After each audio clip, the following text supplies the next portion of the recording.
मित्रांनो नमस्कार. कसे आहात सर्वजण? सर्वजण हसताय ना? सर्वांनी हसायलाच पाहिजे.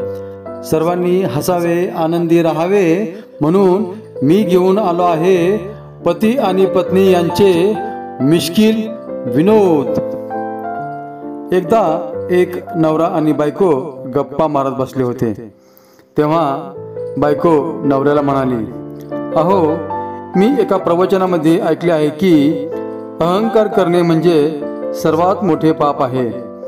परंतु जेव्हा मी आरसा पाहते तेव्हा तेव्हा विचार करते की मी किती सुंदर आहे आणि त्यावेळेस मला अहंकार होतो.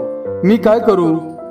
तेव्हा काही वेळ विचार करून नवरा मिश्किलपणे म्हणाला, अगं लाडके, हा अहंकार नाही, तुझा गैरसमज आहे.